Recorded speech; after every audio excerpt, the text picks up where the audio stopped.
Hidup di dalam roh.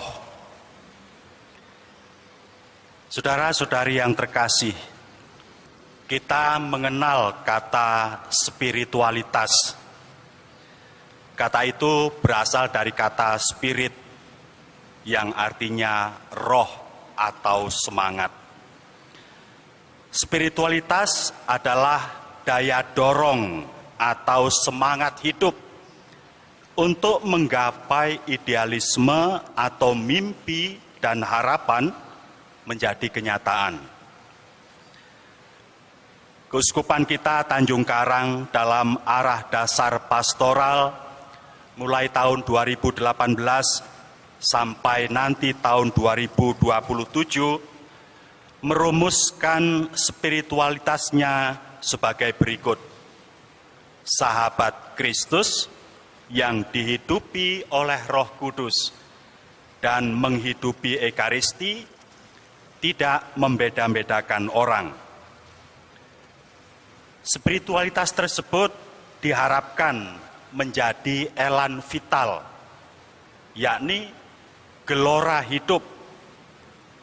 Gelora hidup kita orang beriman dalam menggereja dan bermasyarakat. Kita meyakini bahwa orang Katolik adalah sahabat Kristus. Karena Kristus telah menebus dan mengangkat kita menjadi anak-anak Allah. Kita adalah anak-anak Allah di dalam Dia yang adalah Putra Tunggal Allah. Dalam arti ini, kita telah diangkat oleh Kristus bermartabat mulia sejajar derajatnya dengan Dia. Sabdanya, "Aku tidak menyebut kamu hamba, melainkan sahabat."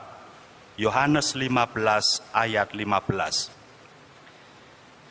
Kristus selalu menyertai para murid-Nya, bahkan berjanji menyertai mereka sampai akhir zaman. Matius 28 ayat 20. Walaupun Kristus telah naik ke surga, Dia tidak membiarkan para murid-Nya seperti anak ayam yang kehilangan induknya. Dia mengutus Roh Kudus, yakni Roh Bapa dan Putra. Kristus tidak bisa dirasakan kehadirannya secara fisik.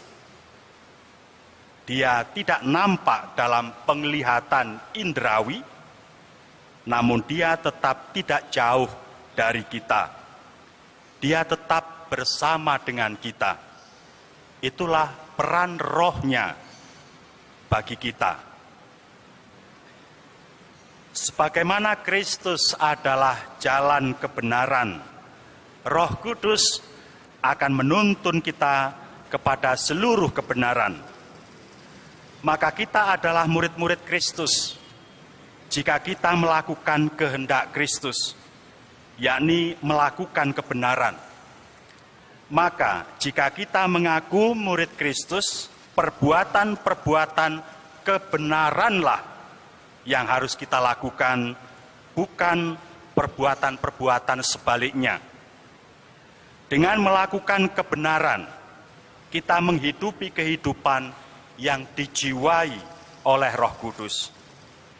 Hasil dari kehidupan yang dijiwai oleh Roh Kudus itu nampak dalam buah-buahnya, yakni kasih, sukacita, damai sejahtera, kesabaran, kemurahan, kebaikan, kesetiaan, kelemah lembutan, dan penguasaan diri. Galatia 5 ayat 22 sampai 23. Bacaan pertama tadi juga mengisyaratkan hal itu. Umat Allah seharusnya dihidupi oleh Allah yang Maha Rahim, sehingga mengutamakan perdamaian dan bukan perang, keharmonisan dan bukan permusuhan. Spiritualitas kita dihidupi oleh Roh Kudus, masih ditambah dengan dan menghidupi Ekaristi. Apa artinya menghidupi Ekaristi? Ekaristi adalah pengorbanan Kristus bagi keselamatan dunia. Allah yang kita imani bukan Allah yang kejam, yang menuntut korban atau menuntut sesaji, yang kalau sesajinya kurang akan marah dan mengirim bencana. Bukan. Allah kita adalah Allah yang penuh belas kasih, yang bahkan untuk menyelamatkan manusia, Dia rela mengorbankan dirinya. Itulah Ekaristi. Kristus Putra Allah mengorbankan dirinya untuk keselamatan kita. Maka hidup dalam roh dan menghidupi Ekaristi adalah sikap mental, gaya hidup, cara berpikir, dan bertindak dengan mementingkan orang lain daripada mementingkan diri sendiri.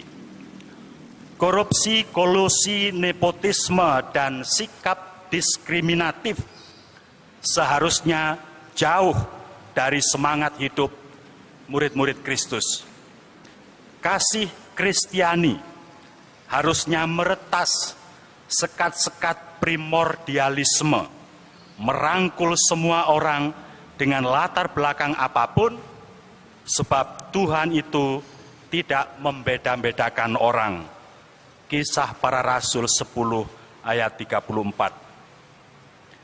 Menjadi murid Kristus dengan dihidupi oleh Roh Kudus dan menghidupi Ekaristi membuat kita mengenal Allah seperti Kristus mengenal Allah. Karena Kristus mengenal Allah, Dia hidup di dalam Allah. Karena kita mengenal Allah di dalam Kristus, maka seharusnya kita bisa mengatakan seperti Santo Paulus dengan tepat berujar, "Aku hidup, namun bukan lagi aku yang hidup, melainkan Kristuslah yang hidup di dalam diriku." Galatia 2 ayat 20. Kita bisa mengenal Allah karena kita mengenal Kristus dan kita akan selamat. Menurut Injil, hanya ada satu pengetahuan yang dapat mendatangkan hidup yang kekal. Sabda Yesus, "Inilah hidup yang kekal itu, yaitu bahwa mereka mengenal Engkau satu-satunya Allah yang benar dan mengenal Yesus Kristus yang telah Engkau utus." Yohanes 17 ayat 3. Pengenalan ini sering tersembunyi bagi orang cerdik pandai, namun dinyatakan pada orang kecil. Kita dengar dalam Injil tadi, Matius 11 ayat 25. Sebab mengenal Allah tidak bisa dilakukan dengan kesombongan, keangkuhan, dan merendahkan orang lain, melainkan bisa diperoleh oleh mereka yang rendah hati. Marilah mengenal Allah dengan cara Yesus. Yesus bersabda, "Belajarlah daripadaku, sebab aku ini lemah lembut dan rendah hati." Kita dengar dalam Injil tadi, Matius 11 ayat 29. Kristus adalah jaminan keselamatan kita. Maka marilah kita berlaku sebagai sakramen keselamatan, yakni tanda atau rambu-rambu bagi semua orang. Tuhan memberkati kita. Amin.